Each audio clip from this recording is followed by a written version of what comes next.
Is Elon Musk trying to create a central bank with his new X, which was once Twitter?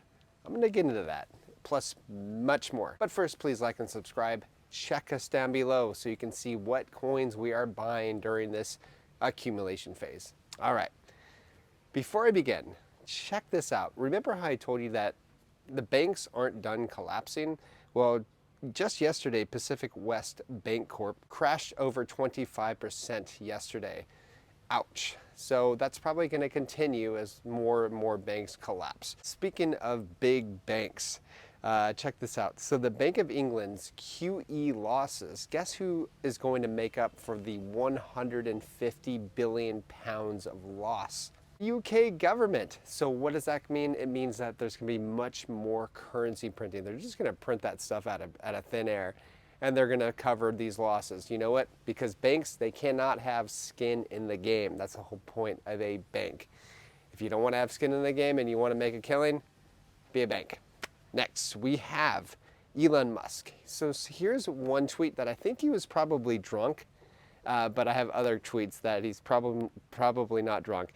But check this one out. You be the decider on this one. So X, he says, X will become the most valuable brand on earth.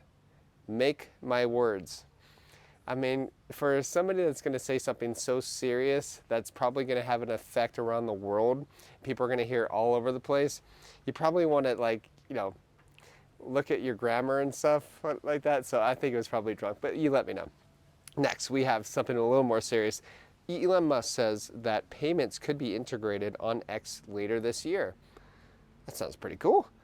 He also says X will soon add the ability to conduct your entire financial world on the platform. Whoa there. Talking central bank style here. What the heck is going on? Peter McCormick, love him or hate him, he says it won't be possible to build a centralized global financial system, X, which carries half the world's transactions, without being a global surveillance tool.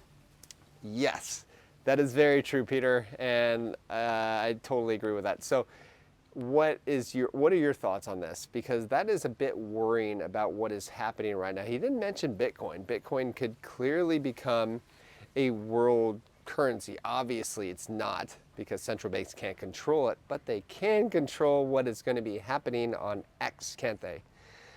Now, central banks are now fiddling with interest rates. So today at, I think it's like 2 p.m. Eastern time, the Federal Reserve is going to come out with their interest rate hike, or are they? Well, there's a 99.8% chance that there's going to be a 25 basis point rise.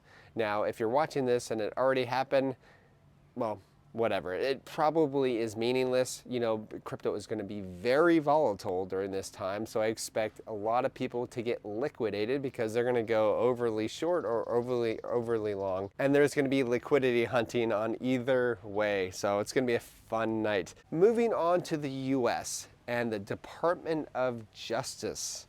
Okay, the U.S. Department of Justice more than doubles the number of attorneys available to work on crypto cases. From 1 to 2? Yeah. Wow. They went from 1 to 2. Hadi ha-ching, or bada bing. Yeah, anyways, so what does this mean? I think you can read between the lines here that, as I said before, that the crypto boys like Binance and the other pioneers that started these crypto exchanges are probably going to get booted, because guess what? Guess who's making giant exchanges? Like I said about a month ago, Fidelity and a couple others are gathering together to create a massive crypto exchange, and I think that's where the retail is going to get in. And then you have the ETF, which, you know, major institutions are going to play a big part of. So that's my kind of idea of what is actually happening here. So that is a very big deal.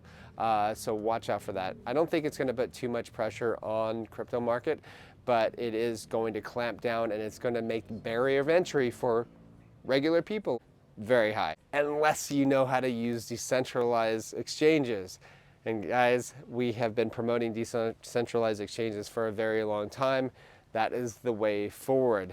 Now we have a price prediction here. So $800 billion Standard Chartered Bank says Bitcoin could shoot over $120,000 in positive feedback loop fueled by BlackRock ETF, miners that stop selling, and the end of interest rate hikes. Next, Robinhood. Speaking about big banks. So Robinhood has appointed former Barclays executive Jordan Sinclair as a new CEO of its United Kingdom entity.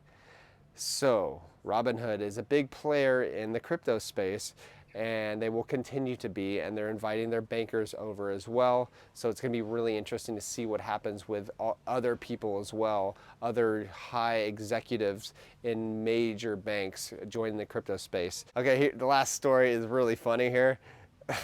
But you know the bird symbol for Twitter? Well, experts are saying that was worth between $4 and $20 billion, and they just wiped that away and put an X. So yes, anyways, that's all I have. Please like and subscribe, and I will talk to you soon.